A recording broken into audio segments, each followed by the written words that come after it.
travelers taking pictures for the folks back home. Look at that! They've waited years for this moment. Their baby, the rover Spirit, has just landed safely on Mars. And Opportunity, launched 3 weeks later, will be there soon. This is a big night for NASA. We're back. They've come to Mars to answer a question that's intrigued scientists for decades. Was this ever a place that could have supported life? Did it have the liquid water that life requires? This is a complicated planet. We haven't gotten it right too often. We're going to be in for more surprises. Tonight, Nova goes behind the scenes on an expedition to Mars, to places no one has ever seen before. Follow the explorers as they close in on the secrets of a planet that's killed more than half the missions ever sent there, and nearly killed this one before it began. 2 weeks after landing, Spirit reached out to investigate a Martian rock for the first time. Everything was working perfectly. And then suddenly, Spirit went silent. You're not seeing any signal at this time? Negative. All at once, the party was over. We now know that we have had a very serious anomaly on the vehicle. Right now, we just don't know. We do not know what caused it. Was it something that we did? By our inability to receive telemetry. There's some vulnerability in the design that we didn't know was there. According to Odyssey Pass, received no data. Did we have some kind of hardware failure? Something broke? Data on the normal director Earthlink session. Was it an act of God? There is no one single fault that explains all the observables. I mean, it could be any of those things. Meanwhile, Spirit's twin, Opportunity, was about to arrive. Every time we do an intercept landing, it's another experiment that may or may not work. And I have to admit, I did not sleep very well last night because this is exactly what's going on in my mind. You know, what if we had 2 disasters on our hands? I mean, all this wonderful excitement, and suddenly we would lose everything. 4 years of work, $850 million, careers, reputations, and the future of planetary exploration on the line. Welcome to Mars, right now on Nova.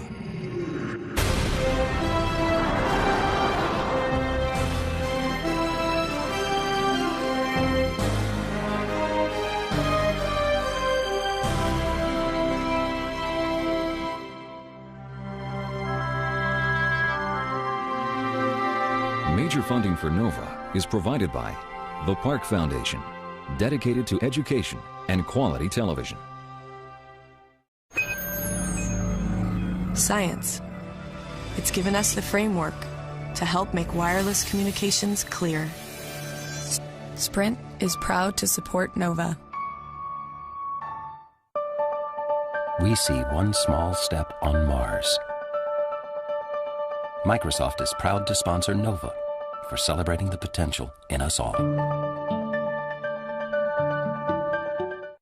And by the Corporation for Public Broadcasting, and by contributions to your PBS station from viewers like you. Thank you.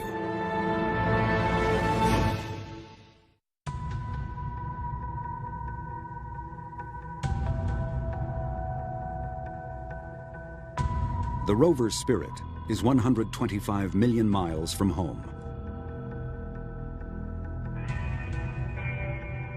Whether it's alive or dead, no one knows. At NASA's Jet Propulsion Lab, mission controllers have lost contact with their $400 million robot. The station is confirming that they're not seeing a signal at this time, but they're still looking for it. Copy that. Dave, you give us... Spirit was about to make its first measurement of a Martian rock, when suddenly the signal dropped out. As far as my displays are concerned, I can't see anything. They're not picking up any signal. A few hours later, they heard 2 beeps in response to the question, "Are you alive?" That was yesterday. Now, they can't even get a beep. We haven't gotten the beep yet. So far, they have no idea what's wrong. Sir, at this time, I have to report that we do not see any MAR data. Okay. All they know is that they have a sick rover, a long way from home. You know, when you get these pictures back, you really feel like you're there. It feels like a walk in a summer day in the desert. But suddenly, when a vehicle stops talking to you, the vast distance between Earth and Mars feels really, really apparent, and it just it just terrifies you that maybe that tenuous link that you thought was so strong suddenly is broken. Until now, the mission had been a triumph for NASA and the Jet Propulsion Lab, where the rovers were built. For more than 2 weeks, everything had worked perfectly. I don't want to speculate what the team... Spirit was an international celebrity, in the news almost every day. With the risky airbag landing safely behind them, the most anxious moment came when it was time for Spirit to drive off the lander. We've got the vehicle completely deployed, ready to go, and now we're going to be sending it off onto this big first step. To put it bluntly, to screw up that step would have been a tremendous disaster. They would have preferred to drive off straight ahead, but part of the airbag was in the way. Rather than risk getting tangled up, they used the test rover in the Mars sandbox to practice a tricky move. A turn in place on the lander so they could drive off in another direction. It's like your first child. The first time through, everyone was kids gloving it and nervous at every phase because, you know, the world was watching you. Spirit was tough. Spirit was a sleepless, tough time. Charlie Tango _ Romeo 21906.alpha.0. Finally, it was time for Spirit to take its first big step. Is the most significant 3-meter drive in recorded history. Setting on my mark. 3, 2, 1, mark. We're essentially just pushing a button and sending it off on a 3-meter journey and then finding out later if it worked. Very, very stressful. 90 minutes later, Spirit sent back a picture of the empty nest. With 6 wheels on Martian dirt, the most dangerous phase of the mission was over.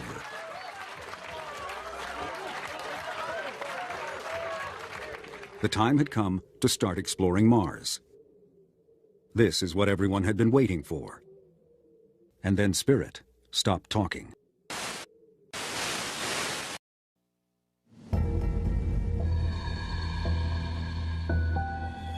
They did not see any sign of signal from the laser. We didn't see anything.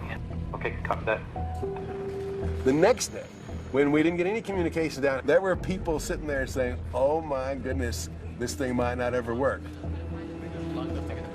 And then all of a sudden, when no one was expecting it, it started sending down data. Flight station reported that they're seeing signal at 143536 on all the downlink channels. Great news. Let's see if we can look up to it. We got what appeared to be one of the messages that we really wanted to see. But as we went through it, and with the crowd of people around us, it became fairly obvious that it was just a really unfortunate piece of garbage data. We're going to look at some more, but it doesn't look promising. But even garbage is better than nothing. I was thinking, at least it's trying. So now we have a chance. Tracy Nielsen is the fault protection engineer. She helped design systems that put the rover in a safe mode when things go wrong. What they do here at JPL is they build a lot of robustness, a lot of fault protection capability, a lot of ability to keep the vehicle alive into the hardware. And what that does is it buys time. It buys time for some very smart engineers to go through the data and figure out what the hell happened. We're thinking there's a problem with the software, and so... They have lots of theories, but until they get some real data from the rover, they can't diagnose the problem. Get the same thing, so give us a minute. Copy that. Just want to understand. Thank you. There's a lot of pressure with, get us the answers right now, and people 24 hours a day asking us what's going on, and we couldn't tell them anything. An hour later, they try to get Spirit to talk again. Copy that. 63. And it did start talking to us, and it was great. I mean, everything looked perfectly nominal. We were cheering. And then it sent the same data again, a minute later. And then it sent the same data again. And then it sent the same data again. And then it sent the same data again. And we're like, oh, it's like Groundhog Day. No. And then the signal dropped out. Just when Spirit seems to have lost its mind completely, it calls home again. And finally, there's some useful information. Spirit's computer has tried to reboot 66 times in the past 2 days. 05 Sulfur. Copy that. When a computer crashes on Earth, you can press the reset button and start over. But when Spirit crashes, there's no one there to press the button. So it's programmed to reboot itself. And that's what it's been doing, over and over for 2 days, without shutting down at night to conserve its batteries. So when it's supposed to be asleep, the thing was awake for hours, thrashing around, doing we don't know what during the night. And the battery is getting, the power system is getting pulled down lower and lower and lower. The vehicle is not designed for some of the things that it was going through. They send a command to shut down, but it doesn't work. I wasn't even sure if we were going to make it. We didn't seem to be making progress in getting control of the rover, and if the battery just kept going down, we could have lost it. As night approaches, the unhinged rover is still wide awake. The automatic fault protection should shut things down before the power system is damaged. But it may not work in this crippled condition. With the rover on the dark side of Mars, the next chance for contact is 19 hours away, if Spirit survives the night. Work continues at JPL, searching for a common thread that links all the problems they've seen. Change the vault, how fast we're putting data in the pipe. Everyone could use some sleep. They settle for pizza. I went one day where I went 27 hours here at work. There's always one more thing to look up, one more thing to check. So even if you do go home, you can't really sleep.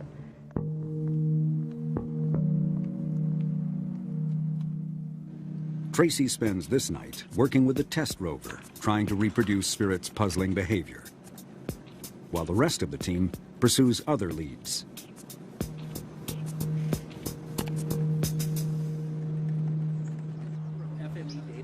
By morning, they have a suspect.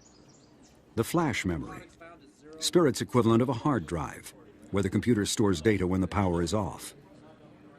And as it turned out, there was a way, which we'd used in test, to isolate flash memory and keep it out of the picture altogether. Flight mission, go. Still not knowing if Spirit survived the night, they send the command to restart without the flash memory.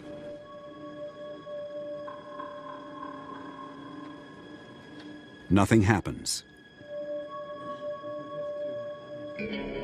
But there's a good reason. Spirit is asleep.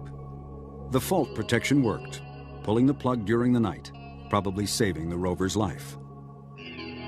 Later, Spirit wakes up and receives the command. Flight Ace, we've locked on telemetry 145414. And it works. We have partial control of the vehicle.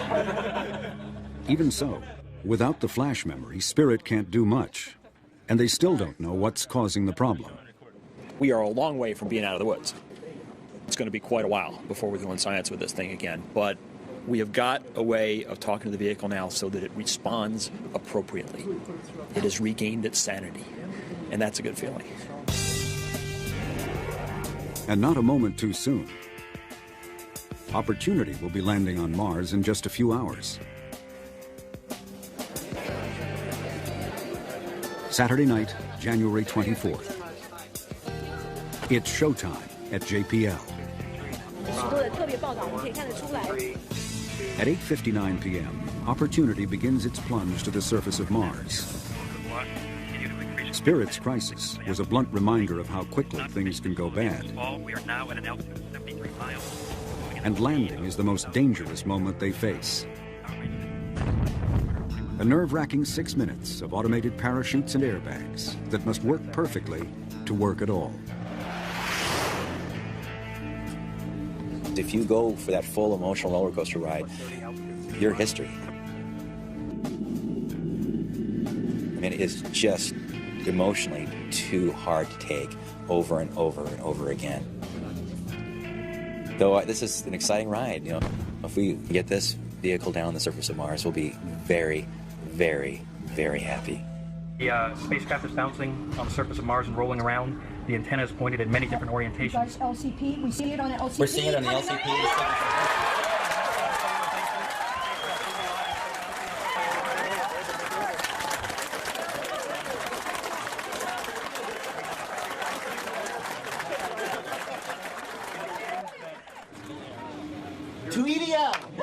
The The landing team is feeling especially good tonight. In the space of 3 weeks, they've beaten Mars twice. There's actually 3 things we need to do here. 1, drink. 2, take a picture. And 3, go together to the press conference. For 3 years, delivering the rovers safely to Mars has been the focus of their lives. Now their role in the mission is over. Almost. The press room is already packed with reporters waiting to hear from NASA's top officials. But this is an irresistible force.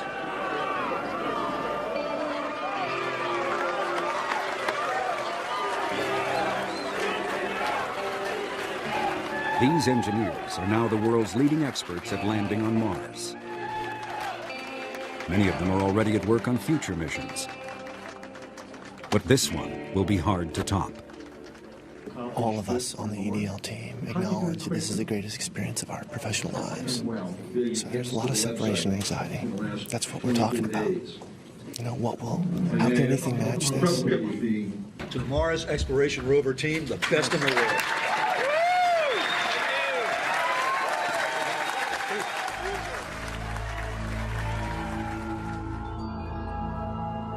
Spacecraft have been visiting Mars for more than 30 years. From orbit, they've seen ancient floodplains, dried-up lake beds and river channels. Strong evidence that this now cold, dry planet was once bathed in liquid water, the essential ingredient of life. Recently, scientists have found life on Earth in places they never thought possible before. Miles deep underground, beneath Antarctic ice, even in boiling water by deep-sea volcanoes, living on the chemical energy of sulfur instead of sunlight. Wherever they look, if there's liquid water, there's life. So if early Mars had water, perhaps it had life as well. But so far, attempts to find it have failed. And so have attempts to find proof that Mars really was wet. The evidence that we should find, we don't find. We don't find the minerals that would suggest that there was lots of water around on Mars long ago. However, we do find the channels. So there's a contradiction. There's a question, what's going on this planet which has part of the evidence, but not all of the evidence? To find the answer, Spirit and Opportunity will explore sites that look like they once had water and try to prove it on the ground. For Spirit, the science team chose Gusev Crater, which they suspect was once a huge lake fed by a channel the size of Grand Canyon. And on the other side of Mars, they chose Meridiani Planum, where an orbiter recently detected a mineral called hematite, which sometimes forms in contact with water. This is where Opportunity just landed. That's the first time in the history of planetary exploration that a chemical signature on the surface of a planet of the type we were looking for, related potentially to water, was staring at us. Now look at this one. Look at this! The first pictures are stunning. Just a few feet away from the lander is an exposure of bedrock, the first ever seen on Mars. Holy smokes. I'm sorry, I'm just blown away by this. Bedrock is the holy grail of geologists, a record of ancient environments carved in stone. This is the sweetest spot I've ever seen. That outcrop in the distance is just out of this world. I can't wait to get there. I got nothing else to say. I just want to look. When the full image arrives, they realize that Opportunity hit a cosmic hole-in-one, landing in a shallow crater. We got lucky. I mean, we just got damn lucky. You know, Tiger Woods couldn't do this. We just went right into it. And so we're lying in the bottom of this crater, and the beauty of that is that the crater walls expose materials that we wouldn't otherwise see. I mean, there's this wonderful rock outcrop here. And if we were out driving on the plains, this stuff could be a meter beneath our wheels, and we'd never know it was there. Instead, because we fell in this crater, there it is.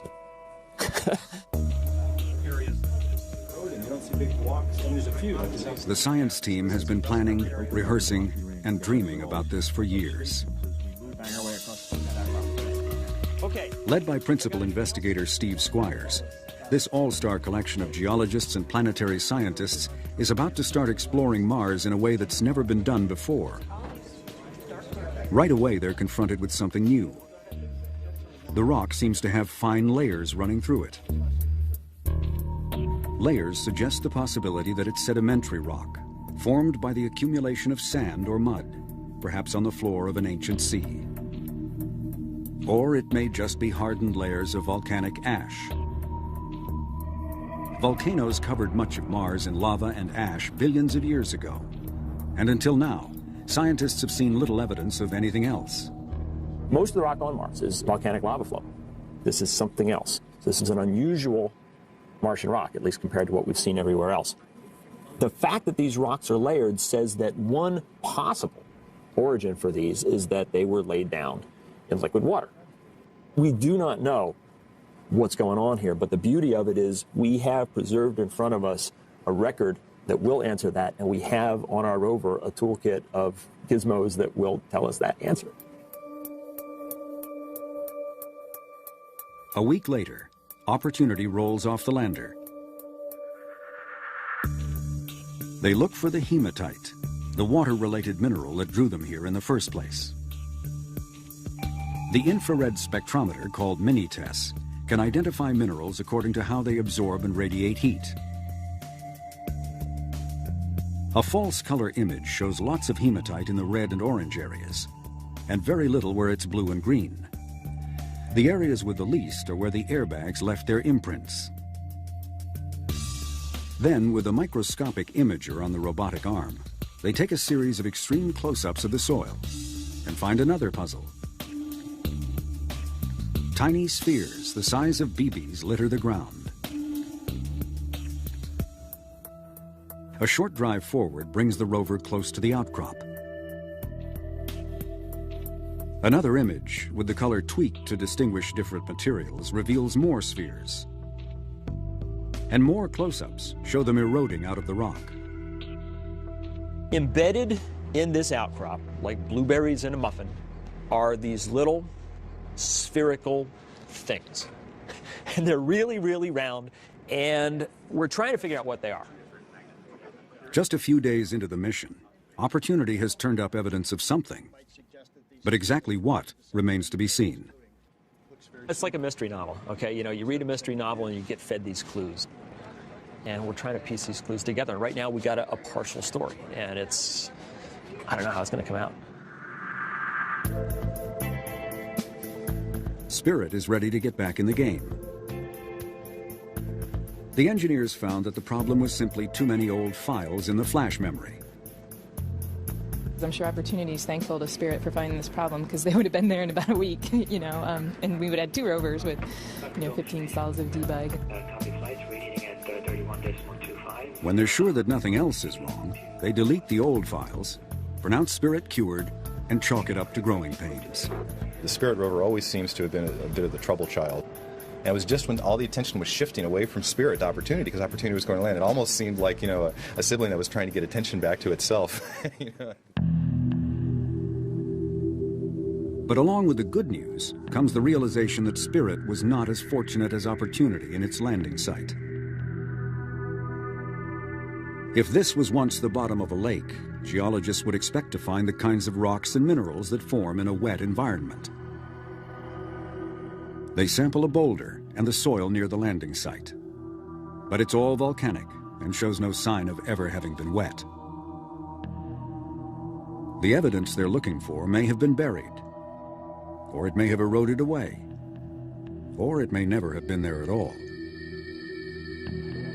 The rocks that we have analyzed appear to be basalts, the most common type of lava. And as a person who is really interested in lavas, this is fine with me. But it's a disappointment in a way for the mission, because we are after evidence that this really was a lake bed. Maybe they can some kind of thing. Natalie Cabrol was one of the first to suggest, 15 years ago, that Gusev was once a lake. And she fought hard for its selection as one of the 2 landing sites. I think we're on the right track. It's just like the evidence is going to pop out like it did in Meridiani, because we happen to land in front of an outcrop. If the evidence of water has been buried, a good place to find it might be in the exposed walls of a small crater in the floor of Gusev. From Spirit's landing site, it's 300 meters to a crater they call Bonneville. Bonneville might give us an interesting insight on what's underneath our feet. It will take weeks to get there, but it's the best chance they have. We're kind of grasping at straws here, looking for the right stuff. It's a tougher site, it's a harder site to love, but it's what Mars has given us, so. Back at Meridiani, Opportunity's team is ecstatic. They've spent the past week traversing the outcrop, creating a close-up photo mosaic. Now they're selecting targets for closer study. I think we're all in Mars Geology 101 here. It's an experience where we look at the evidence and say, well, what could this possibly be? This is an alien planet, and we don't know what we're going to see when we get down close and personal with this rock. With each picture that comes down, there's really an expectation that you just might break the whole thing open. If this outcrop was ever exposed to liquid water, there will be clues in the chemistry of the rock. And that's what Opportunity is looking for. The rovers have 2 spectrometers on the robotic arm. One can identify minerals containing iron. The other sees chemical elements. Both work by bombarding the target with radiation and reading the signal of what bounces back. Every element and every mineral has a unique signature. So far, the instruments have seen a lot of sulfur, a common chemical element in volcanic gas. If the gas mixes with water, it can make sulfuric acid, and that can react with certain rocks to produce mineral salts called sulfates. A lot of sulfates in this rock would be evidence of water. But the sulfur seen by the instruments may be just a thin coating on the surface. The only way to tell for sure what the rock is made of is to get a clean look inside. And the rovers have a special tool for that purpose, the rock abrasion tool, or RAT. But the man in charge of the RAT is worried. I thought that before landing we had roughly been able to approximate anything that Mars was going to throw at us. Of course, what I neglected to think about was a rock that would be spitting out blueberries. What we're afraid of happening is that we're going to dislodge one of the spherules, and that it's going to be like a pinball machine between the RAT and the surface of the rock. And this could be something that causes us some problems. Oh my God. Squires thinks they're onto something big. But what are we dealing with here? I mean, this rock. Steve Gorovan's team spent years developing the RAT. This does not look volcanic. This is not basalt. There's not too many other things left. Now the mission is riding on it. Well, we're going to get to the bottom of it, so. Yeah, exactly. Literally. And it's you who got to do it. Okay. I will. The science team selects a piece of the outcrop called El Capitan for Opportunity's first RAT. Squires shows the rover driver the area where they want to work. Then the driver builds a set of commands that will tell Opportunity exactly how to get there. Incredibly, considering that the rover is on Mars, he'll get it to within a few centimeters of the desired spot. Meanwhile, Gorovan has blueberries on his mind. He picks a spot to RAT that looks berry-free on a full-size image. But when the close-ups arrive, he gets an unpleasant surprise. More blueberries. Look at this. We cannot see this berry in the place that we looked at. You just can't see it. You got it properly registered with the pancake? You know where you are? I did not see those spherules in the pancake. Steve, sit down, some pancam images, and get this stuff registered. You got to figure out where you are, man. I promise that's what Phil and Keel are doing. That's what we've been doing since I got here. But we can't find this. We're not at the Well, edge. it's obviously there. We'll solve it. Solve it. Solve it by the science. Hey, we get paid. No, we'll solve it. Every day on Mars brings new problems, and they have to be solved quickly. The rovers wake themselves up each morning when the sun hits their solar panels, at which point they're ready to receive instructions for the day. But they're on opposite sides of the planet, so as day begins for one, it ends for the other. That means round-the-clock operations for 2 science and engineering teams, trying to take advantage of every waking moment for each rover. And there's another problem. The Earth day is 24 hours long, but the Martian sol is 24 hours and 40 minutes. Every day, the rovers wake up 40 minutes later. And to stay in sync, the people on Earth must do the same. So if the day starts at 7:30 on Monday morning, on Tuesday it's 8:10. On Wednesday, 8:50. This way, it's better. A week later, it's 2:10 in the afternoon. And so on, marching relentlessly around the clock until everyone is in a state of permanent Martian jet lag.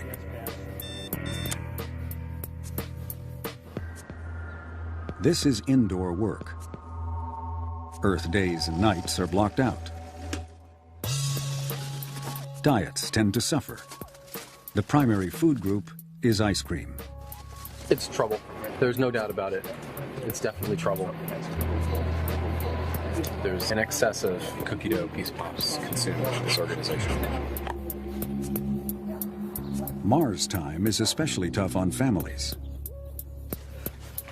Cindy Oda is on the communications team. Her husband, Jeff Bizadecki, is a rover planner. Their work schedules change every day. But their 2 little girls, ages 3 and 5, live strictly on Earth time.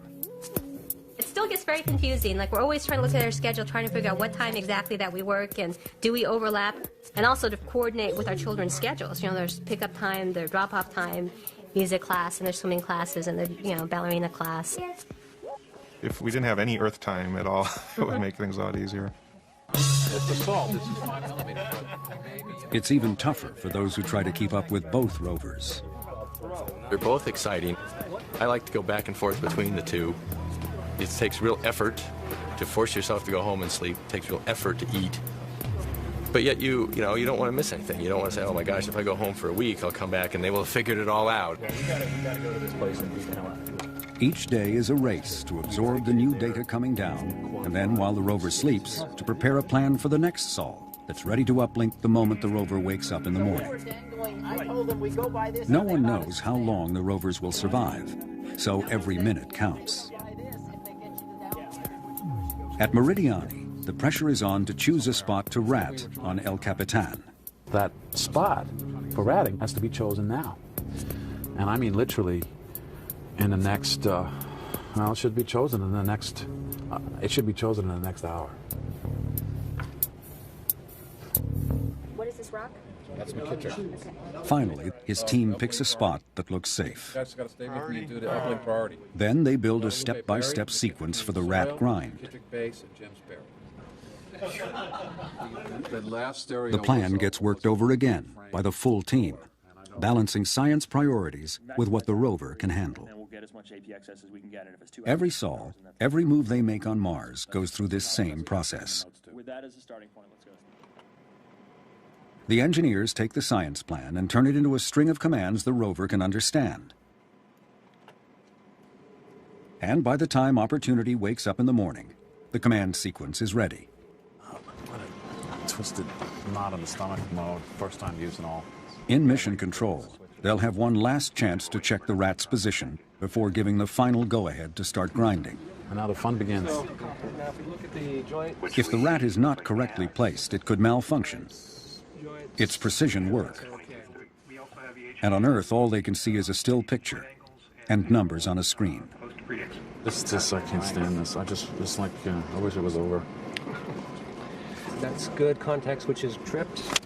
As far as they know, the rat is ready to go. Are you ready to give a formal go for the rat sequence, Master? Yes, I think we are. More definitive. We'll go to rat. Go to rat. I like that. Okay. You are clear to command. On my mark, 3, 2, 1, mark. The rat has been engaged. This is a childhood dream to be involved in a mission like this. I mean, literally a childhood dream. I feel highly responsible for this important little episode here I don't care if we find chili under there. I don't care. I just want to make that thing work. That evening, it's time for Opportunity to send back pictures of what it accomplished. And it does. Right. Damn. Bring them up. Eric. It's a low-res close-up of the ratted hole coming in from Mars. That is all the way through there. Look at that texture. Oh, baby. Yeah. Oh, yeah. I'll take it. Yes. You see that hole? Oh, man. Oh, this is huge. This is huge. You did it. Okay, well, next stop, Guadalupe. It's the most important hole we've ever dug. Now the spectrometers have a clean view inside the rock. What they see could clinch the water story, but it will take a few more sols to find out.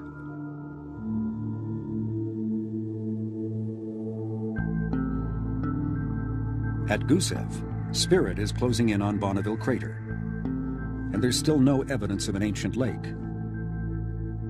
But Mars is what Mars is. I happen to really like the Gusev site because it's working class Mars. You know, it's the 98% of Mars. We went thinking we might find a lake, but what we're finding is lavas and dust and craters and impact processes and the winds blowing for eons. That is probably most of Mars. Gusev is just good, solid, down-home Mars. That could change when they see what's over the rim of Bonneville Crater.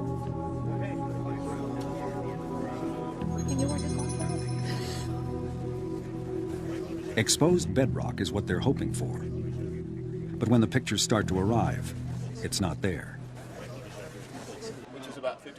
Looking at that view right there, it looks like an awful lot of the same stuff we've been looking at. Have you seen anything that would pass for outcrop yet? It's an organized pile of rubble, as far as I can tell. The hope is we'd see layers, and at least in that view right now, we don't see a lot of layers. But still have our fingers crossed that they're in there somewhere.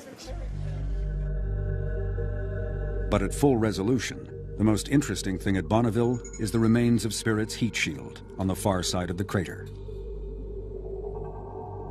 They'll spend a few sols exploring the rim, but there's no reason to risk driving into a hole they might not be able to get out of. A more tempting destination is 2.5 kilometers to the east, the Columbia Hills, which from a distance show hints of layered rocks that could be interesting. But it will take another 3 months to get there. Another long wait for the scientists. Disappointed, maybe, but not to the point that, we are forgetting that the good stuff is all around us and more and better is to come. It's in the same size scale as the other points. At Meridiani, everything seems to be pointing to water. But they have to resist jumping to conclusions before all the evidence is in. Anybody in the world can look at this data. The same data we're looking at right here is all available on the web. So there are some kind of frustrated geologists out there. They're wondering what's taking so long to figure out the obvious. First, the blueberries. Nature has more than one way of making things round. An asteroid impact or volcano can spray molten rock into the air, where droplets harden into tiny beads and fall back to the ground. Well, imagine if that's happening. Boom, a bunch of these things fall in. They're all going to be concentrated in one layer, right? We don't see that. They're dispersed. Best guess is that they're concretions now, I think. They think it's more likely that the berries are something called concretions, mineral deposits that grow in water-saturated rocks, like pearls and oysters. That's what they look like, but to be sure, they need to know what they're made of. The view of the spectrometers is too wide to measure a single sphere. So they zero in on a cluster where the view is mostly blueberries. And what they see is the signature of hematite, the water-related mineral that drew them to Meridiani in the first place. Concretions made of hematite are common on Earth. In southern Utah, they weather out of bedrock and cover the ground, just as they do on Mars. The hematite in the Martian blueberries is solid evidence that they are, in fact, concretions. This alone would make a strong case for water. But then comes the clincher, the long-awaited spectrometer data from the rat hole on El Capitan. The instruments say that the rock is as much as 40% sulfate salts. That's beautiful, man. It's so different from anything we've seen before. That's great. There's no doubt what this means. The only plausible explanation for that much salt in one place is that it dissolved in water first, and then the water evaporated. If you tasted this thing, you'd taste the salt. It's a very, very salt-rich rock. It looks like what geologists call an evaporite deposit. Evaporites form when you have liquid water with lots of stuff dissolved in it, and the water evaporates away and it leaves stuff behind. So salt flats. Go to the Great Salt Lake. Go to any place where you've evaporated away seawater, and you will find these salt beds. There's an awful lot of sulfate salt in this rock, and that's very, very hard to explain away other than water having been massively involved in creating this stuff. One last piece of evidence would be familiar to anyone who's ever walked on the beach at low tide. Ripples created by the flow of water over loose sand. Over long periods of time, rippled sediments can build up and harden into stone. The water is gone, but the ripples are still there in the layered rock at Meridiani. Where the water came from is still unknown. But one possibility is that it came from below, as groundwater laced with sulfuric acid, percolating up through the volcanic bedrock, leaching out elements like iron, creating a broth of dissolved salts. At times, the water would flood the surface, forming shallow lakes or seas that would last for a while and then evaporate, leaving a crust of the dissolved sulfate salts behind. This may have happened repeatedly, building up a thick deposit of salty rocks over time. The hematite blueberries would have grown within these rocks while they were saturated with water. Now the water is gone, and the rock is eroding away, leaving the harder berries behind. So we think we're parked on what was once the shore of a salty sea on Mars. That's pretty cool. 2 months into the mission, NASA is ready to tell the world what's been found. The first proof of liquid water on another planet. Opportunity's latest science returns from Mars have profound implications for future exploration. That's going to be the topic. For centuries, people have wondered whether there was ever life on Mars. A shallow, salty sea. Now we've found one place, at least, where life had a chance. We know that there was standing water there sometimes, but not all the time, for at the very least thousands of years. We also know that the planetary surface was dominated by the chemistry of sulfur. Does life live in that kind of environment on Earth? Absolutely. There are microbes on Earth that thrive in sulfuric acid, and many species that use sulfur compounds as their source of energy. If life were present on Mars 3.5 billion years ago, very likely some of that life could have figured out a way to tolerate the environment at Meridiani.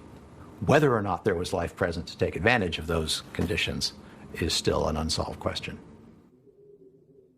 If life was there, the evidence is likely to be preserved in the kinds of minerals that formed at Meridiani. But to find it may take instruments more sophisticated than any that can currently be sent to Mars. So in 2013, NASA hopes to bring a few well-chosen rocks back to Earth. Between now and then, a series of new missions will make sure they choose the best possible rocks when the time comes. Our strategy is to understand the big Mars, so when we look for life, we're not misled. Let's take this finding, Meridiani, and let's extrapolate it across the planet. Where else on Mars does it look like that? Is this the Holy Grail place to go look for life? Maybe there's better places. So we've got, for the first time, clear-cut direction. They were expected to last just 90 Martian sols. But months later, the rovers are still at work. Opportunity climbs out of Eagle Crater and takes in the view. Billions of blueberries, formed in rocks that have long since eroded away. And on the horizon, the rim of a much larger crater called Endurance, where the water story of Meridiani takes on a new dimension. Exposed in the walls of this stadium-sized crater are massive outcrops of layered rocks. Salt-rich rocks like those in Eagle Crater, but a much deeper slice of Martian history. There's meters of sulfates here. Okay, so a lot of water has to have gone away to leave that much salt behind. It's much more than we thought we were dealing with before. Opportunity spent 6 months inside Endurance Crater, working out the details of the water story at Meridiani, which may span hundreds of thousands, if not millions of years.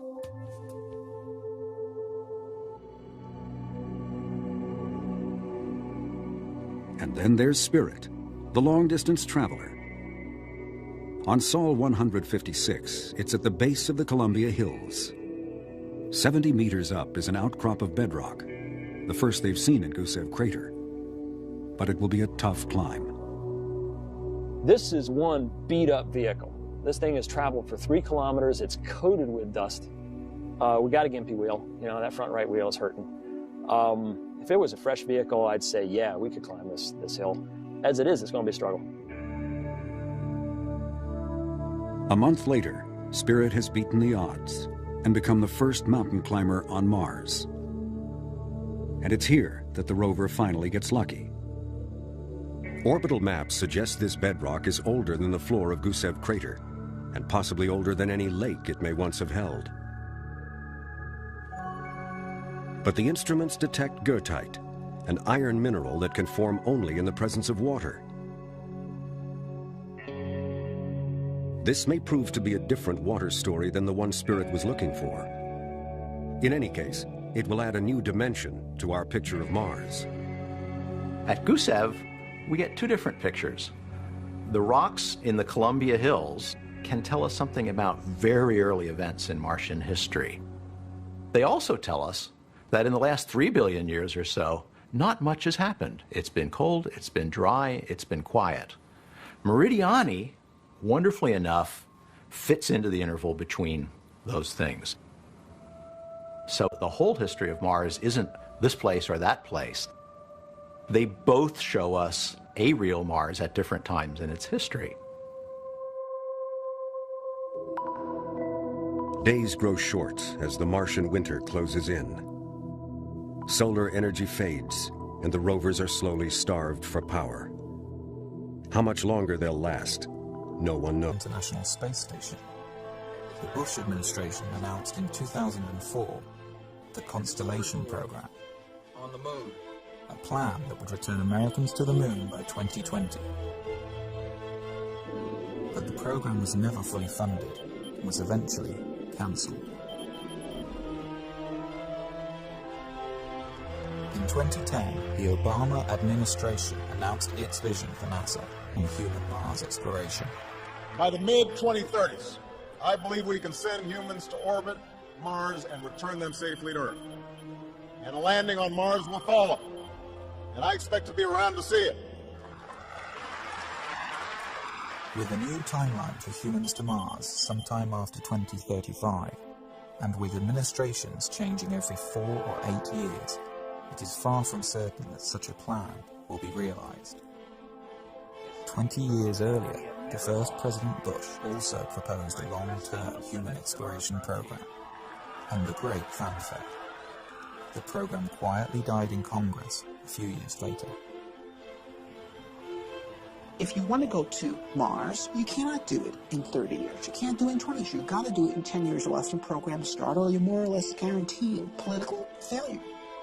To date, only the Apollo Moon program, which was announced in 1961 and had men on the moon 8 years later, has succeeded in getting astronauts beyond low Earth orbit.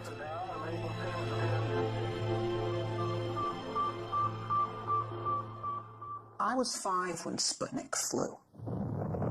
And while to the adults, Sputnik was a terrifying event, To me, as a child who was already reading science fiction, it was exhilarating because it meant that this possibility of a spacefaring future was going to be real.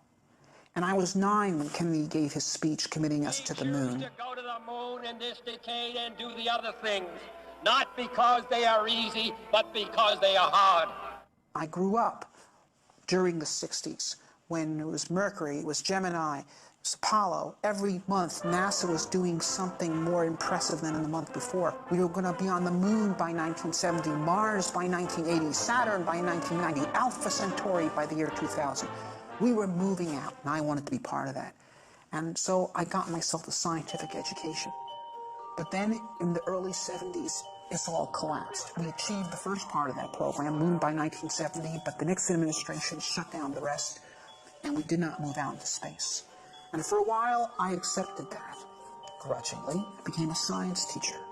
But then in the early 80s, something hit me, and I said, I'm not going to accept myself doing less than what I had dreamed of doing when I was a boy. Zubrin went back to graduate school, getting advanced degrees in engineering and aerospace. He then went on to work at Martin Marietta, which later became Lockheed Martin, designing interplanetary missions. It was here that Zubrin's obsession with the Red Planet began to take hold.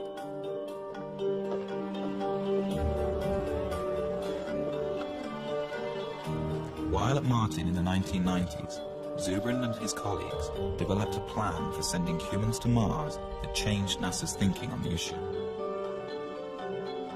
But the plan has languished on the drawing boards ever since.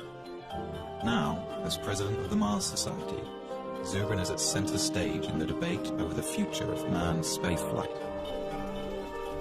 Known as a smart, visionary scientist, he has authored several books on exploring space, and is the self-appointed spokesman for the possibility of colonizing Mars. Mars is where the future is. Mars is the closest planet to the Earth that has on it all the resources needed to support life and therefore technological civilization. It has water, it has carbon, it has nitrogens, it has a 24-hour day, it has a complex geological history that has created mineral ore, it has sources of geothermal energy. Mars is a place we can settle. One reason for such optimism over a frozen world like Mars is evidence that 2 billion years ago, Mars was a much warmer and wetter place. We think that at one time in the ancient past, Mars was very similar to the condition of early Earth. This Martian warm age lasted for over 1 billion years and could have been a suitable environment for the development of life. If we go to Mars and find evidence of a second genesis on Mars, I think we can conclude that the universe is full of life. We can probably conclude that on some planets that life evolves to more complex forms, and I think we'd be reasonable to conclude that intelligence can also emerge on some planets as well. It really does answer the question, are we alone? And that to me is a question that transcends science. It's a philosophical, societal, as well as scientific question. To me, that's the big prize. That's why Mars is interesting. That's why human exploration makes sense. Space programs are often criticized for the huge sums of money they require. Although the American space program is less than 1% of the federal budget, a human mission to Mars may have to wait for better times.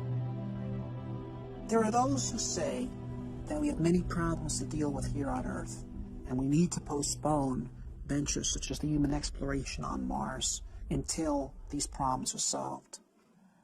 Well, there were many problems in Spain in 1492, and there still are. There are problems that need to be dealt with here on Earth, and should be dealt with. But we also have to think of the future. We also have to think about opening up new volumes in human history.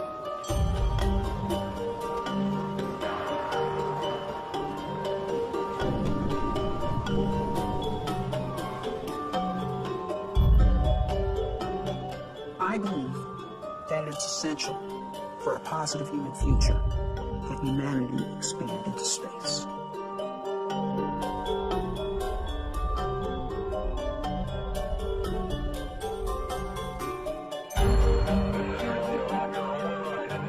greatest value that we got out of Apollo was the creation of intellectual capital through the inspiring of millions to go into science and engineering to be part of the great adventure of human expansion into space. There's a phrase that happened with the Apollo program, which was, if we can go to the moon, we can. And then everybody's filled in whatever they were interested in. Build mass transit, cure cancer, do this, do that. The point is, it did give us a sense that we could accomplish great things. It did bring out the best of us. We excited a generation of engineers and scientists. The generation that built the computers and cell phones and all the technology everybody uses today and takes for granted. If we set humans to Mars as our goal, we'll get millions of new scientists that will create new inventions, new industries. This is the enormous payback, and we can get it if we set the kind of challenge that will inspire the youth. To Zubrin, civilizations, like people, thrive on challenge and decay without it. We have everything we have today because of our predecessors who had the courage to leave the world of the known and go out into the wilderness and build new cities. And if we stop being people like that, then we will hand down much less to our posterity than our ancestors handed down to us. So there's the choice in life. One either grows or one decays. Grow or die. I think we should grow. History proves that we have never lost by pressing the limits of our frontier. In the summer of 1989, the first President Bush announced the Space Exploration Initiative, directing NASA to draw up long-term plans to get humans back to the moon and begin developing a program of manned Mars exploration. At Martin Marietta, Zubrin and his colleagues looked forward to moving NASA's space program outwards after 2 decades in low Earth orbit. Of course, we were very excited when Bush made his call saying that he was making a national commitment to implement such a program. NASA assembled a large team to take on the space initiative. In 90 days, the team developed a 30-year plan that required an enormous buildup of space infrastructure. What the NASA bureaucracy decided to do was basically design the most complex mission they possibly could in order to make sure that everyone's pet technology would remain mission critical, which is the exact opposite of the correct way to do engineering.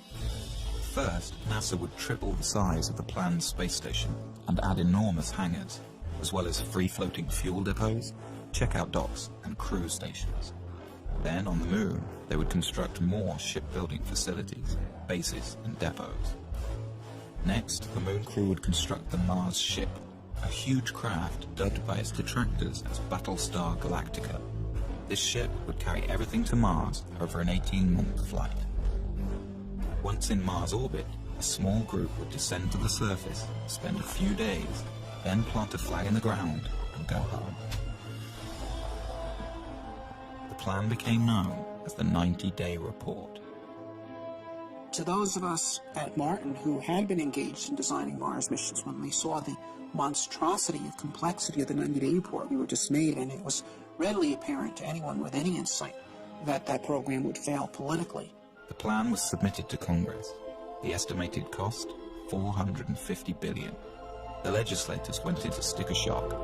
This would have been the single most expensive program for the United States since World War II.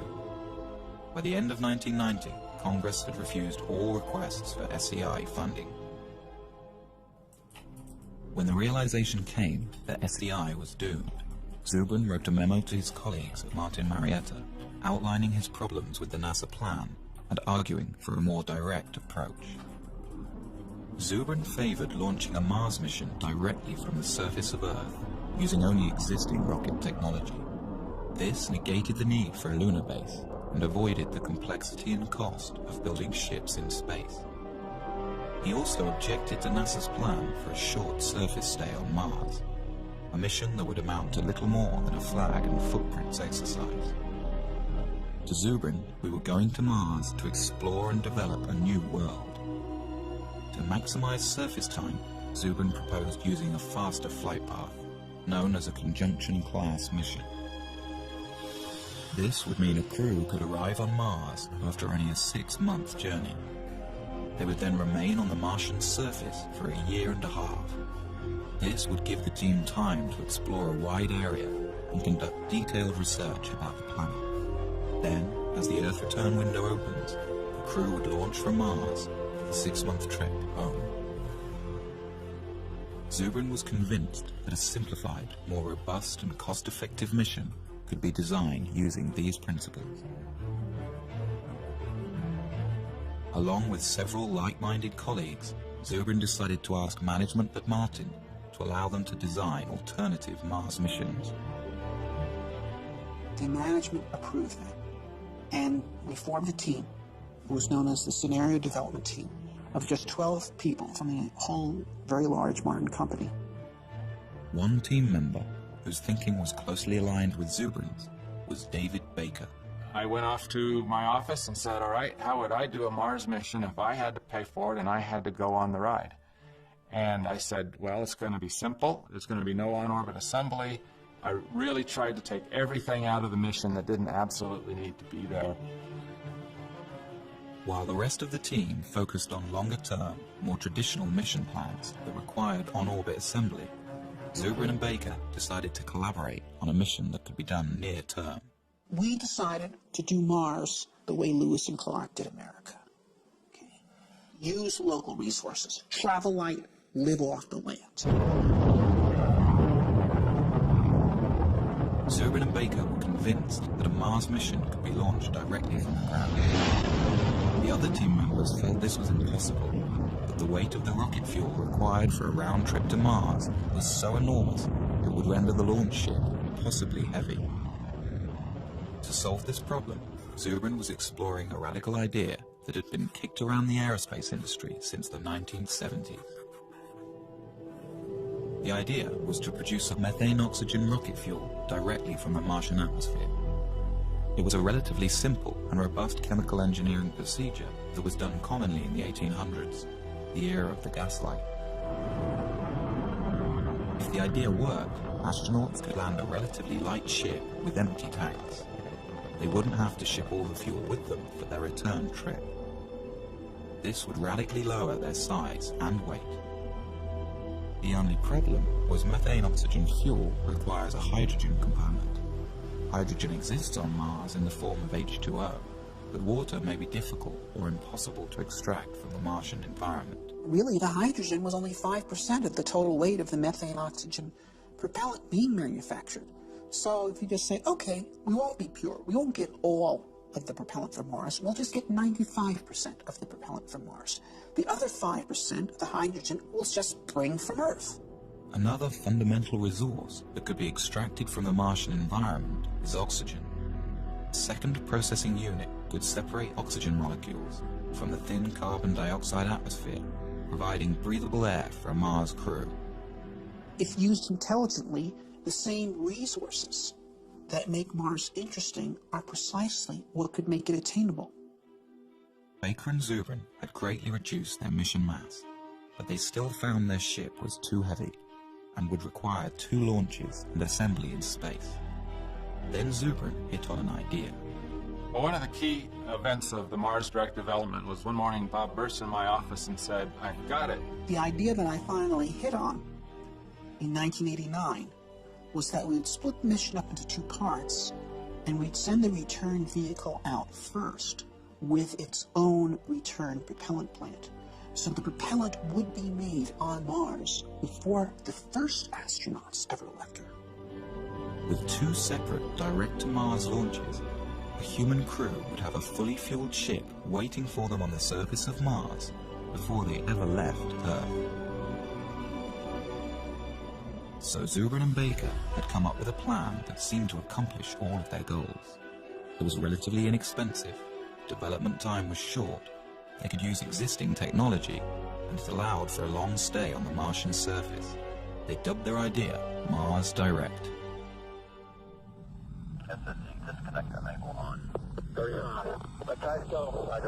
Aboard an Ares rocket is the Earth Return Vehicle, or ERV. No one is aboard this ship. It will pave the way for the astronauts who, years later, will use the ERV to return to Earth. 1.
On its second day, the ERV deploys a small nuclear power reactor. The reactor powers a chemical plant inside the ERV. The plant will produce the methane-oxygen rocket fuel for the launch home.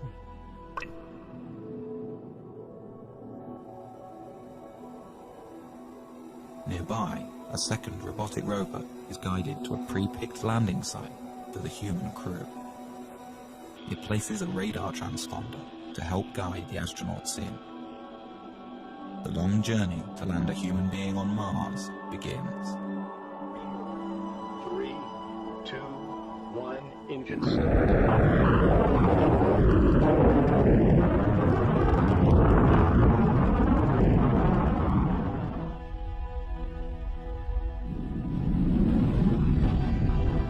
Carrying the most skillfully assembled flight team in history, 4 astronauts begin their 2.5-year mission to the Red Planet. This will be the first time a human has gone beyond the Earth-Moon system, 250 million miles farther than any person has ever been.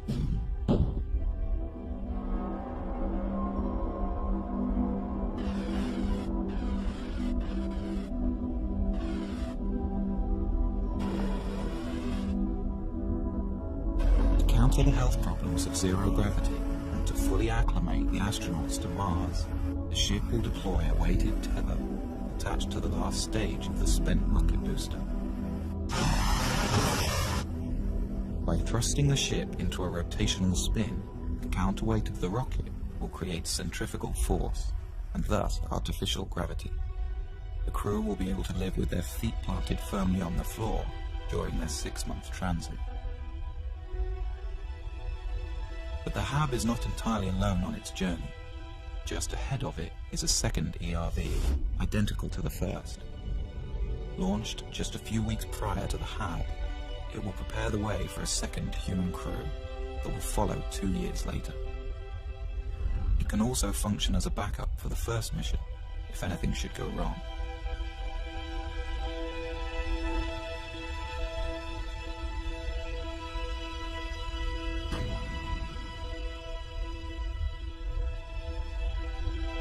On the 6th month of the flight, the crew will gaze upon an alien world. This is the new frontier.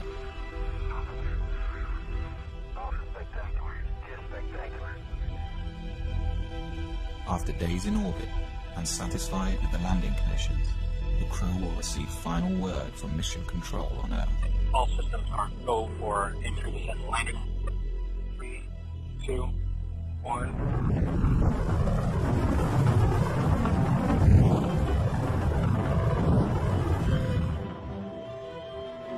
It will be a tense 40 minutes before people back on Earth get the signal from Mars and know if everything has gone well.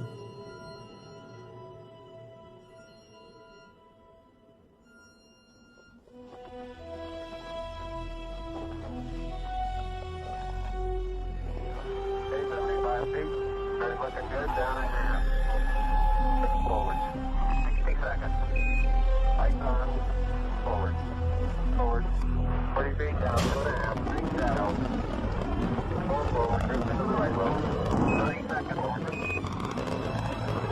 Contact light. Okay, engine stop. We're seeing it on the altitude. On Mars, everybody.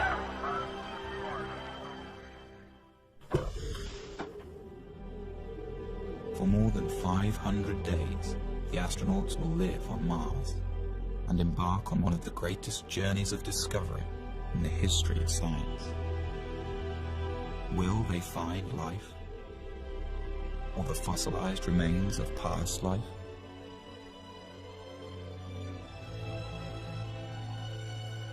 Such a discovery could tell us whether our solar system has seen more than one genesis, and answer the ultimate question: are we alone? In any case, these explorers will be learning how feasible the colonization of Mars really is, and whether or not mankind has a future among the stars.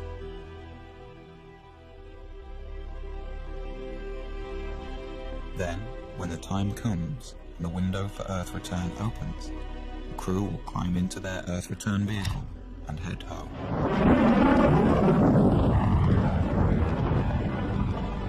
They will arrive home heroes, the first to stretch the limit of man's expanse from one planet to another, their names added to the list of great explorers of new worlds. In their footsteps, others will follow.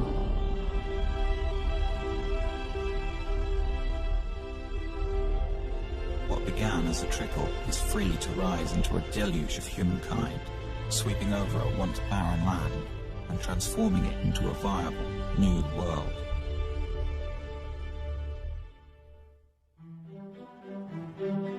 When Baker and Zubrin presented Mars Direct to their bosses at Martin, they expected the worst. To their surprise, management was excited about it. They liked the fact that everything needed was relatively simple and near-term. As time went on, Martin Marietta embraced Mars Direct as their creation and put Bob and I on an airplane to several NASA centers to present Mars Direct and try to build some momentum for it. Baker and Zubrin flew to the Marshall Space Flight Center in Huntsville, Alabama. This had been one of the original design hubs for the Apollo moon landings, but recently many of the engineers had become demoralized by the failure of NASA's SEI program. Tag team style, Baker and Zubrin presented their alternative mission architecture. The response was thrilling. The old-school Apollo crowd embraced it. This was a plan that actually made sense and was within reach. Baker and I gave a number of briefings. The first was at the Marshall Space Flight Center. Next was at Johnson. These people were incredibly excited. Over the next few weeks, Zubrin and Baker were flown around the country, pitching to all branches of NASA. And everywhere they went, the response was electric. The plan was standing up to scrutiny, and groups all over NASA were converting to Mars Direct. Their tour culminated in a public presentation to the National Space Society. The crowd gave the two aerospace engineers a standing ovation.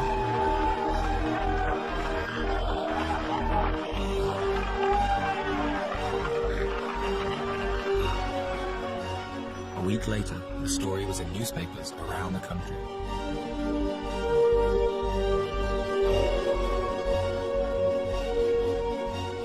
But a counterattack was beginning to form within NASA.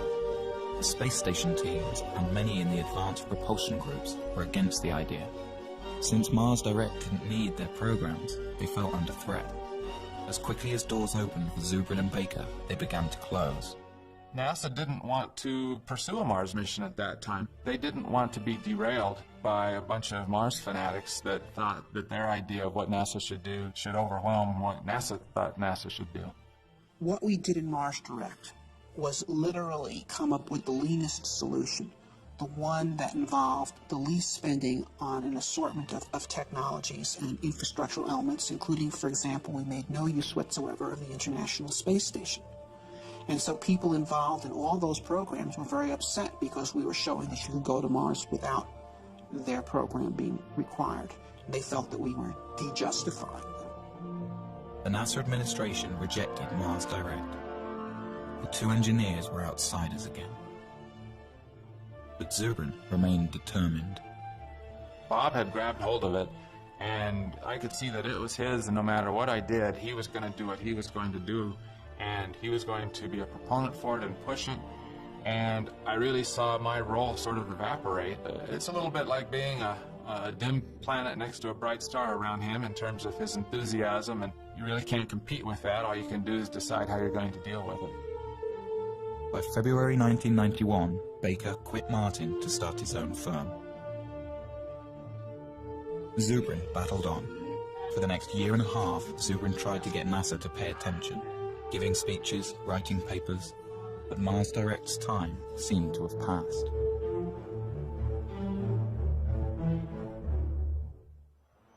But then in 1992, a new administration came into power at NASA, and Zubrin saw a second chance. I was invited to brief Mike Griffin, who was the Associate Administrator for Space Exploration in charge of the whole Space Exploration Initiative. He immediately became a very strong supporter of Mars Direct. But before the engineers at NASA would take another look at Mars Direct, they wanted Zubrin to prove that producing rocket fuel on Mars could work.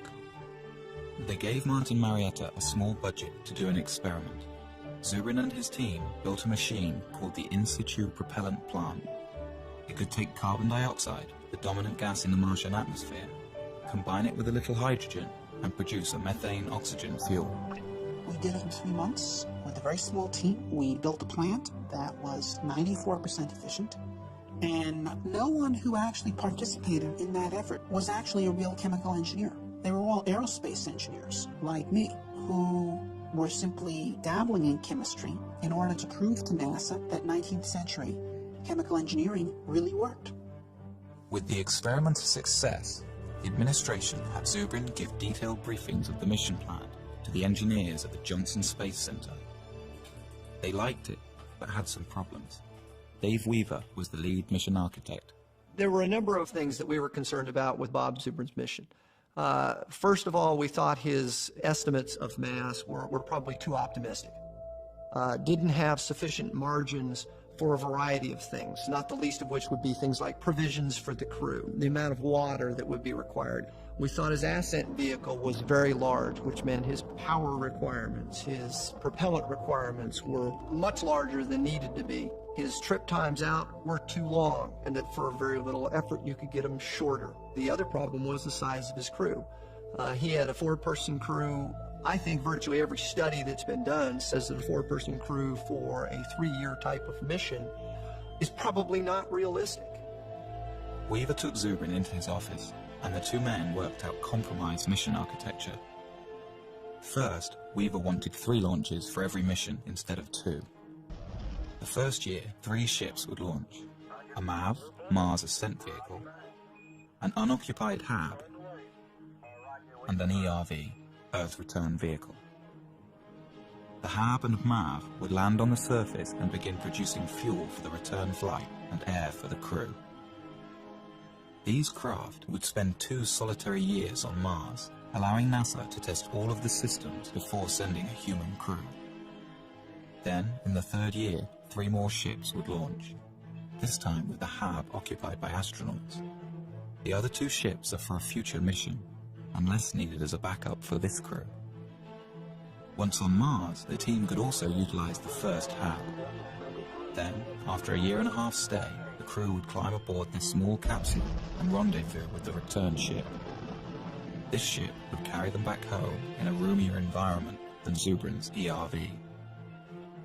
Zubrin called the plan Mars Semi-Direct. NASA called it the Design Reference Mission. They had a larger crew than we had. They had bigger ships. They had more equipment. They had heavier equipment. So they had to do the mission in 3 launches instead of 2, but it was done with the same principles of Mars Direct. The plan was subjected to the same cost analysis that tagged the 90-day report with a $450 billion price tag. The Design Reference Mission came back at a fraction of the cost, $55 billion. Spread out over 10 years, it could be done within NASA's existing budget. The plan made the cover of Newsweek. Here was a mission architecture that was affordable, and could be done today with existing technology. But NASA's astronauts have not left low Earth orbit since.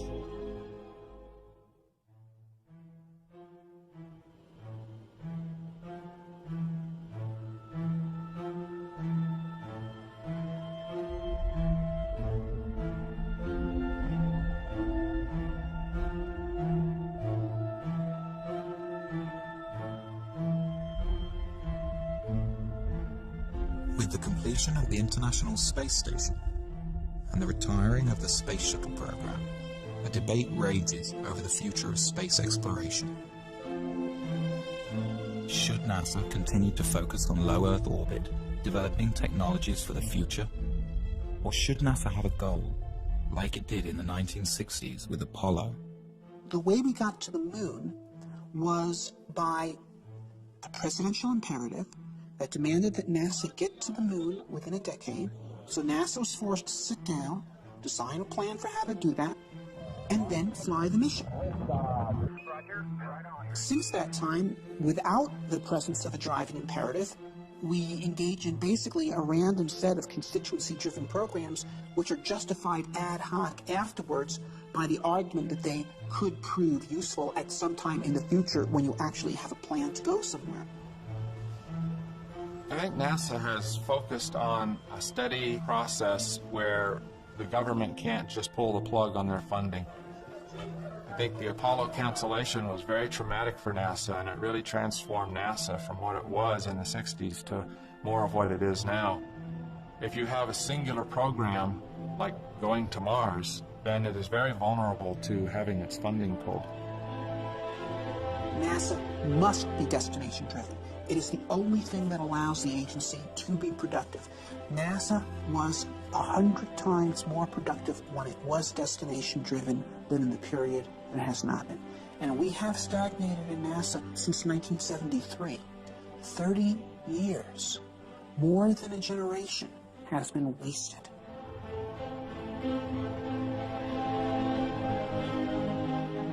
The American space program's been stagnant for 30 years. There's a once-in-a-generation shot right now to get it moving again by giving it a goal that'll take it somewhere. So the stakes today are high. If you ask me if I'm nervous right now, I am.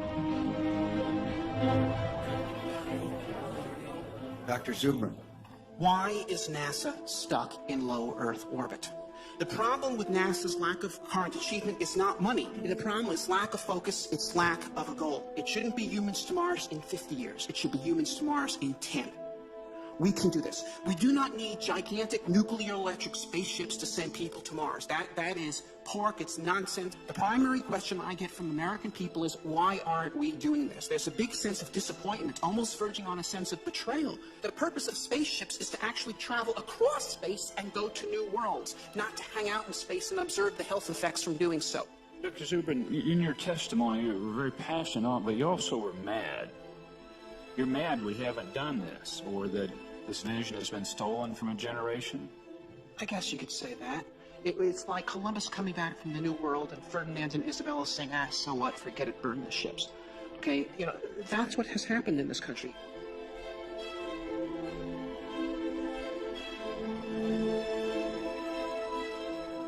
We've won our point that there needs to be a destination. The point we need to win on now is the destination needs to be Mars, and it needs to be soon.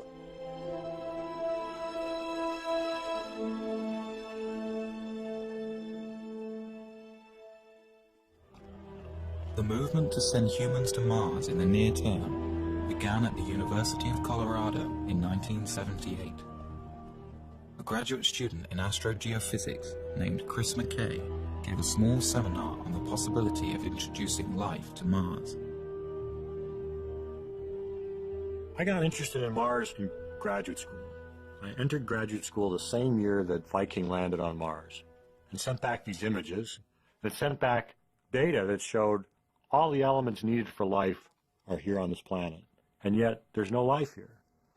I thought, oh, that's odd. It's sort of the lights are on and nobody's home. And I thought, well, that's curious. So some of my other grad students and I, we sort of got together to talk about, well, if there's no life on Mars now, could we put life there?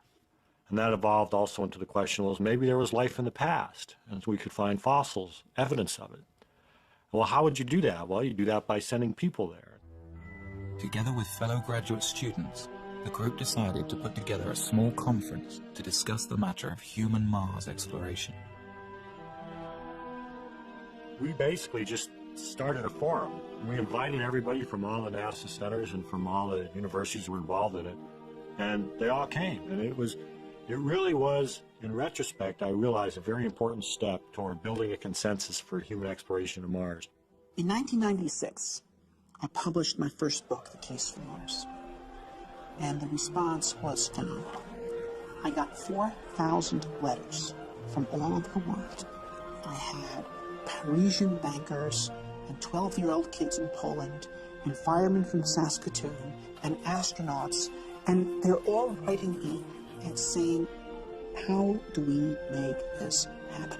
Bob Zubrin came to the third Mars conference and got very much involved. And he was willing and interested in forming a society, forming a group, and organizing.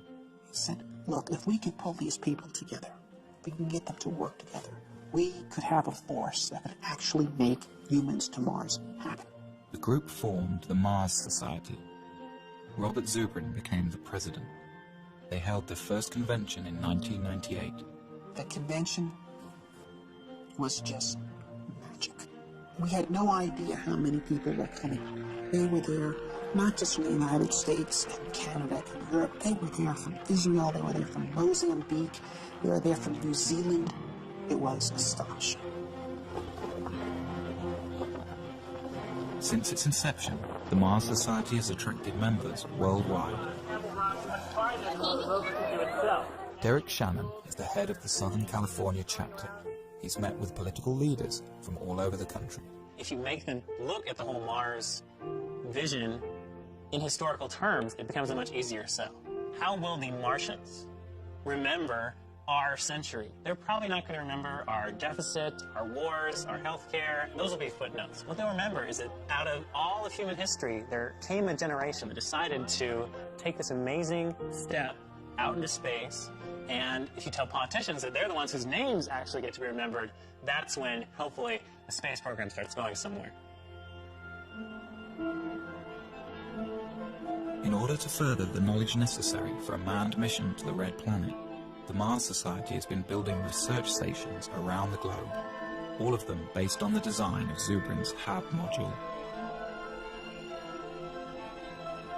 Most recently, the Society set up a desert research station in Utah.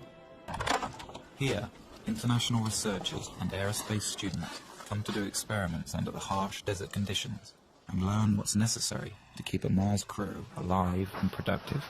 Basically, what we're doing here is undergoing analog studies. Crews of up to 6 people at a time come together to live in a full simulation environment for up to 14 days. So what that means is every time we go outside the HAB, people have to don spacesuits, have to depressurize.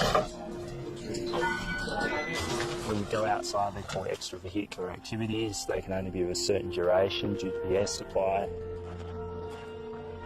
We have to recycle all our water and basically have our own food as well.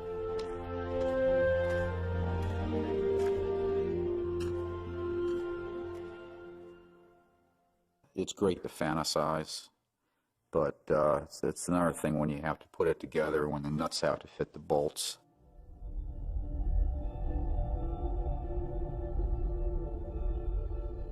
Like the Apollo missions to the Moon, sending human beings to Mars will mean putting people in harm's way.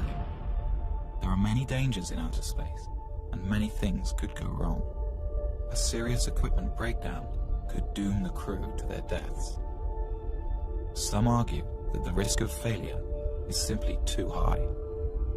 You know, back in the days when medieval man was looking out from Europe and thinking about exploring the world was unknown, and map makers populated their maps with dragons. We've got the same thing today.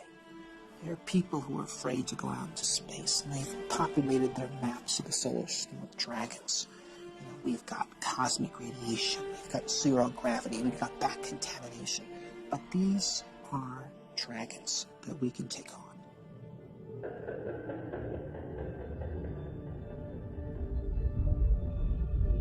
There are two kinds of radiation astronauts must contend with in outer space: solar flares and cosmic rays. Solar flares are floods of protons that burst from the sun at irregular intervals and would be dangerous to an unshielded human crew. We are not ready to send humans to Mars right now. We've got to know a lot more about radiation and radiation mitigation. One of the Apollo flights barely missed, like by a week, a major solar event.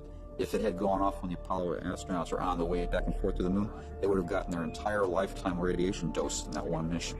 And that's just one solar flare. So that's why we worry about this. In the Mars Direct plan, Zubrin envisions a central insulated core where a crew can retreat to while the radiation passes by. The core would be surrounded by all the provisions of the mission. This should stop any harmful dose of radiation from reaching the astronauts. Basically, you use your pantry as your storm shelter.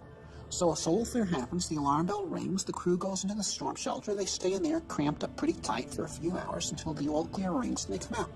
This is going to happen once, it might happen twice in the course of the mission. The second type of radiation is cosmic rays. This constant rain of charged particles comes from interstellar space and cannot be avoided without many meters of shielding. We can experience some of this type of radiation on Earth at high altitudes. Airline pilots who spend their careers flying high in the atmosphere can receive almost as much of this radiation throughout their life as a Mars astronaut would on a 2.5-year mission.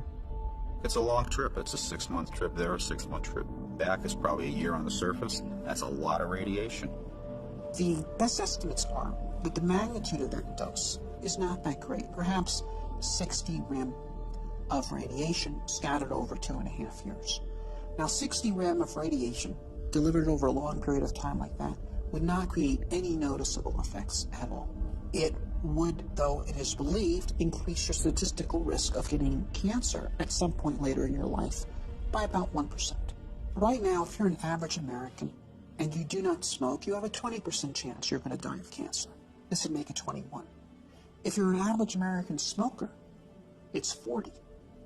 So in fact, if you recruited the Mars crew out of smokers and sent them to Mars without their tobacco, you would be reducing their chance of getting cancer.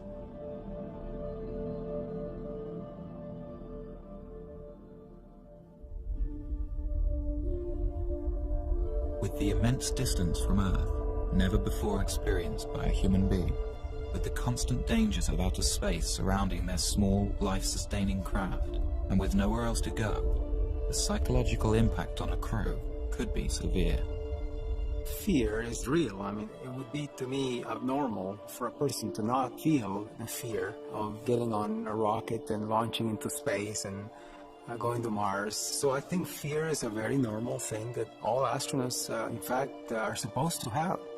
And I would be afraid to fly with someone who does not have fear.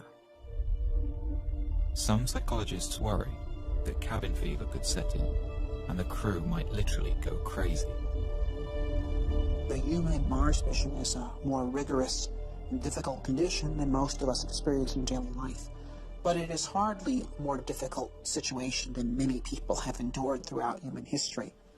We can compare the Mars crew to the crew of 19th century or prior sailing vessels, many of whom were away from home for 3 years or more than 3 years, under conditions in which they're eating extremely bad food, without any medical knowledge to support their health, commanded by brutal officers. In every respect, the crew of the human Mars mission, with the full support of mission support and the whole world cheering for them and great rewards awaiting for them in life upon their return, is in a vastly superior condition.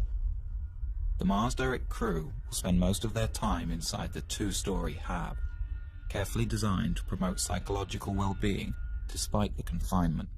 The space where I think everybody would spend the most time, just like a lot of homes on Earth, would be the galley wardroom area. There would be chairs, a table, and some kind of large screen for entertainment.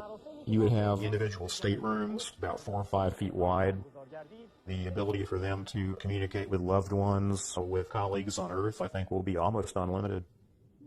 A Mars crew will need to be carefully chosen and thoroughly tested to ensure their ability to handle the extreme isolation.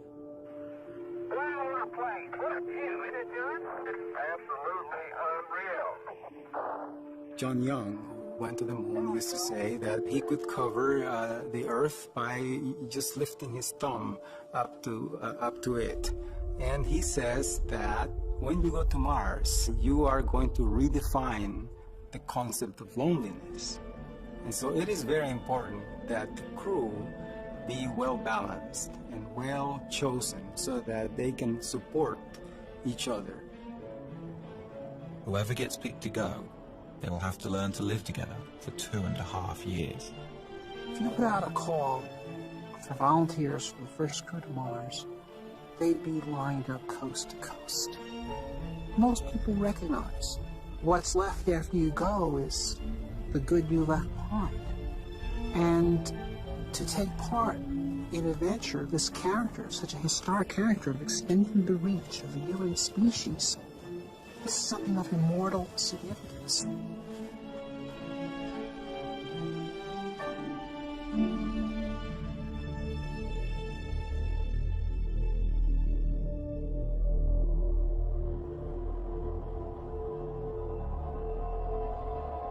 One of the most bogus threats associated with the Mars mission is the so-called back contamination issue, which is this notion that you go to Mars and discover these virulent disease organisms that you bring back to Earth and destroy all life on Earth. If we discover life on Mars, one fear is that our Earth biology will have no defense against possible Martian pathogens. Some argue that missions to Mars cannot be risked until we can prove Mars is free from harmful contaminants. This is completely nonsensical. There's natural transfer of material from Mars to Earth all the time. We get around 500 kilograms of unsterilized Martian rocks landing on Earth every year, and they have been doing so for the past 3-4 billion years.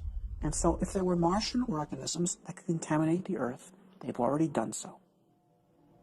Although the prospect of Martian diseases seems remote, lawmakers have required that NASA create elaborate protocol to ensure that any extraterrestrial material stays contained.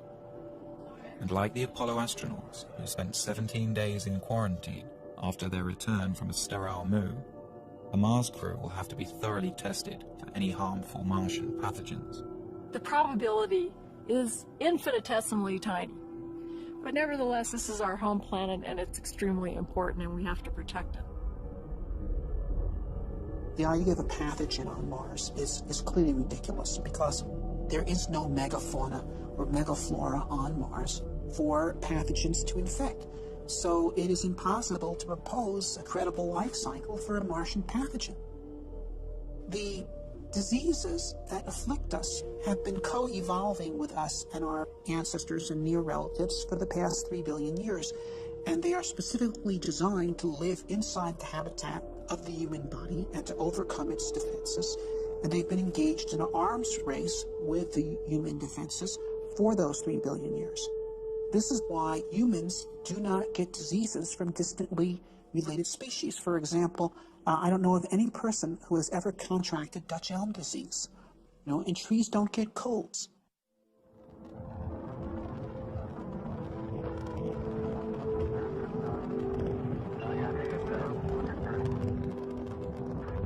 When the first Mars lander touches down, the crew will be staring out at a new world, a place that in 4 billion years, no eyes have ever seen.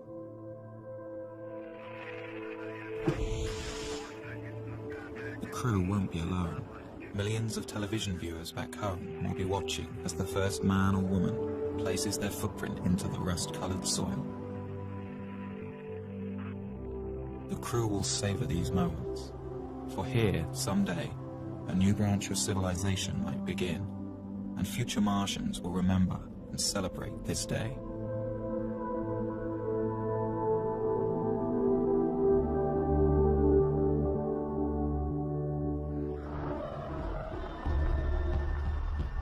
There is much for the crew to do and explore. One of their main mission objectives will be to search for signs of microscopic life. To do this, they will follow the ancient water flows, For on Earth, where there is water, there is life.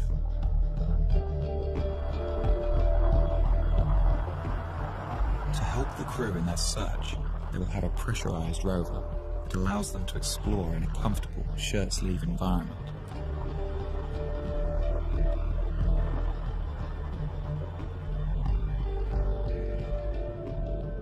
This means the crew can examine a vast area around the landing site during their 18-month stay. And there is much to explore. Mars has 58 different kinds of topography, and a surface area equivalent to all the continents of Earth combined.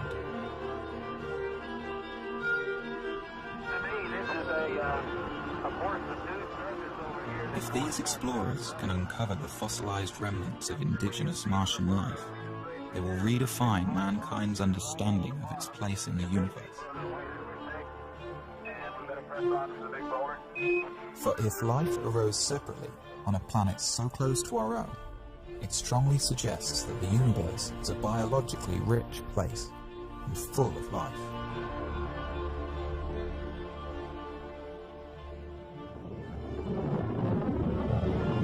For some, the ultimate question on Mars, though, is will there be human settlements on the planet?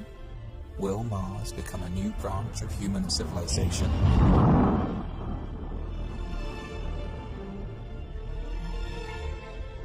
As each subsequent Mars mission explores a wider and wider area of the planet over several years, an ideal site for a base will be found, probably one with a thermal vent that can supply water and power. At that point, several HABs will be landed in this one spot, with crews that plan to stay for 4, 8, or even 12 years. The HABs will be interconnected, and a permanent human presence on Mars will be established. This scientific community will have to learn to become self-sufficient, to be able to survive on Mars without supplies constantly being sent from Earth. But unlike any other planet in the solar system besides Earth, Mars has all of the fundamentals needed to make this possible. Its 24-hour and 37-minute day is critical for growing plants. It has all of the elements necessary for creating building materials like plastics, metals, and glass. And it has oceans of water frozen into the soil. If we can develop this craft of living on Mars, then Mars becomes inhabitable. Not immediately physically, but intellectually. I mean, look, what determines whether an environment is habitable or not? Is Colorado habitable?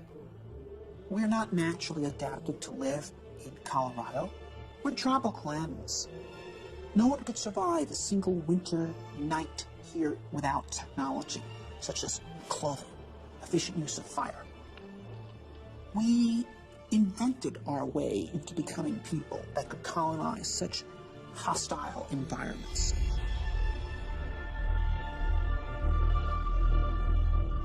Eventually, with a lot of ingenuity and invention, the scientists will learn to live off the land.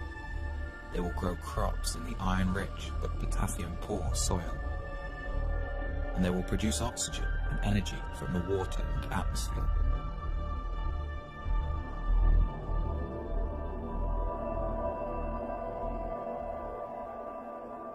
Sooner or later, children will be born, the first true Martians. They will grow up to see Mars as their home.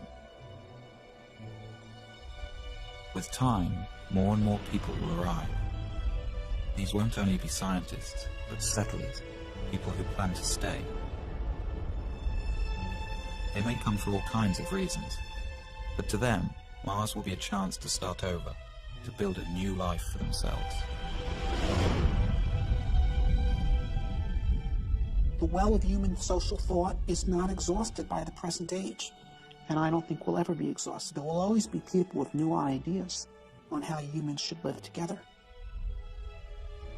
With Mars so far away, the hold of Earth governments on their colonies will be tenuous.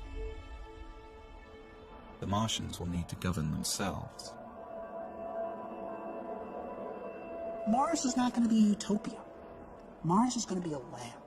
It's an open frontier. It's a place where things are going to be tried out. I think we'll see a lot of noble experiments on Mars. Perhaps some of these Martian colonies, with their novel ideas based on the best thought the 21st century has to offer, maybe they'll find ways in which humans create society that are more humane and offer more opportunity for human potential.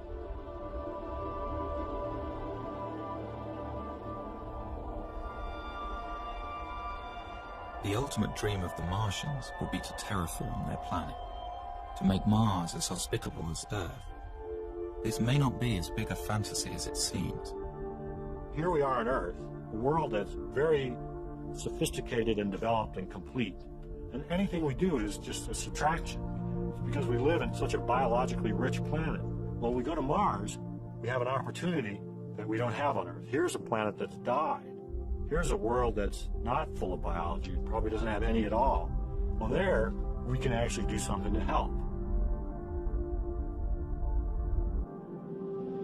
Once there are large human settlements on Mars that have significant industrial capability, we can actually start addressing ourselves to the question of transforming the Martian environment itself, terraforming Mars, as it's called, because Mars was once a warm and wet planet, and it could be made so again through human engineering efforts.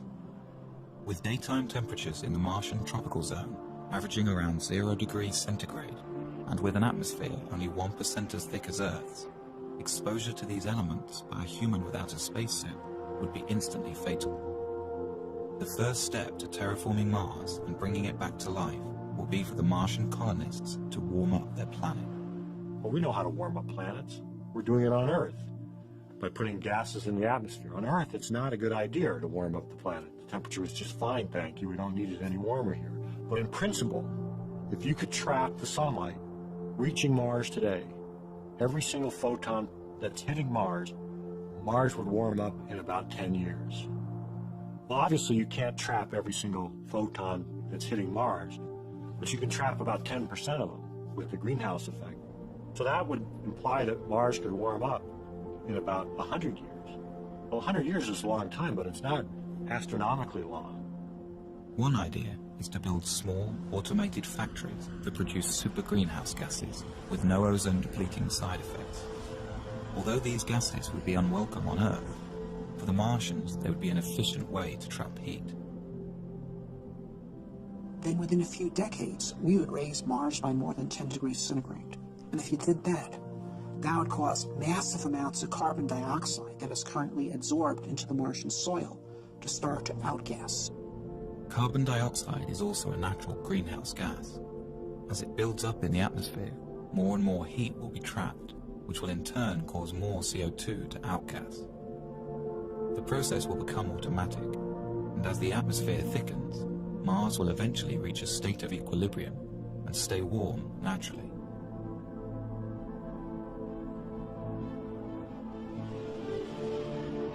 The rise in air pressure would mean that the human colonists could discard their pressure suits and walk around the surface of Mars carrying only a supply of oxygen.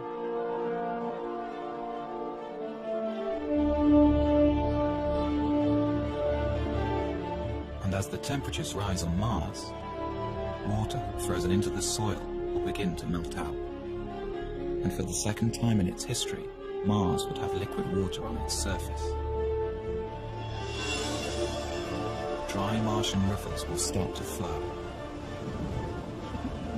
Seas will rise, and there will be rain clouds in the skies.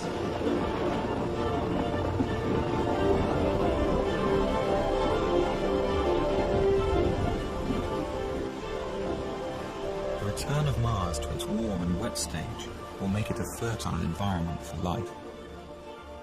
Any indigenous Martian organisms lying dormant will begin to grow, and Mars will be full of Martians.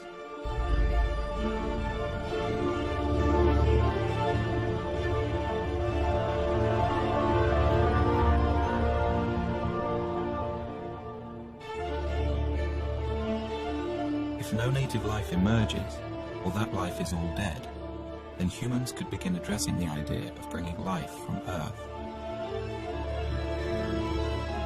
At first, it would be simple organisms, perhaps genetically engineered, that would thrive in the Martian environment.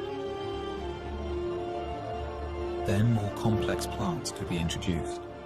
the plants would be right at home in the carbon dioxide atmosphere, and with no competition and a whole planet to cover, they could transform Mars into a green world.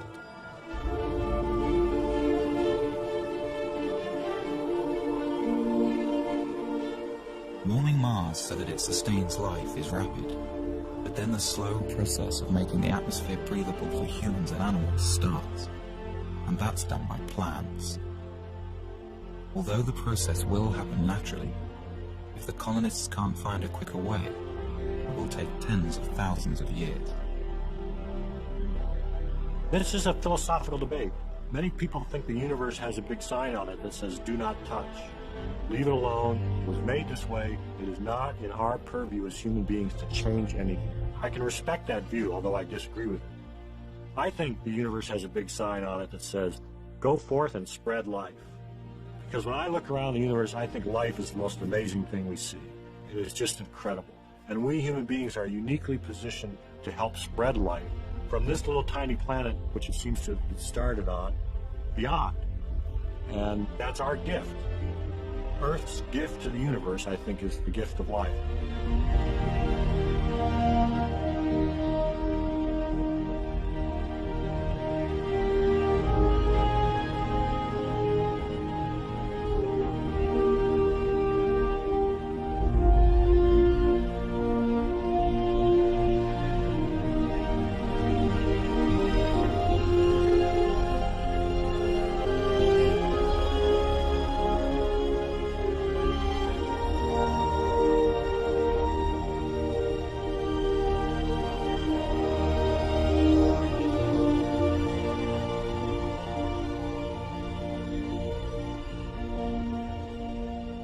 This scheme for terraforming Mars is based on 20th century notions of engineering.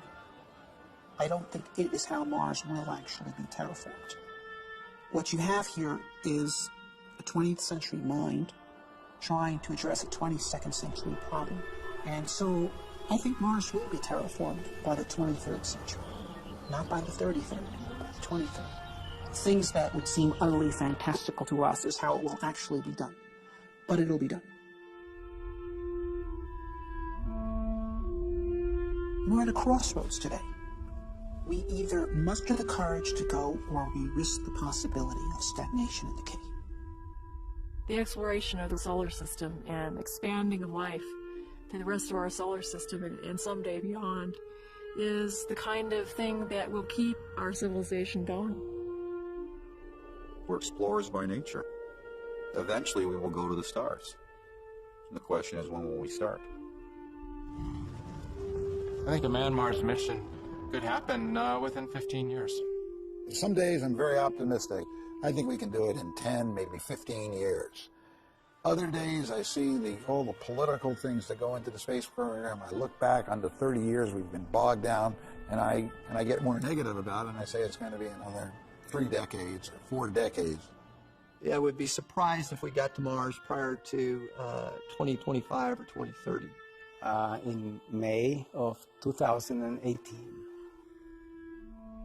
Understanding the various political obstacles that exist and what we need to fight through to get the program started, I believe that we will be on Mars by 2020.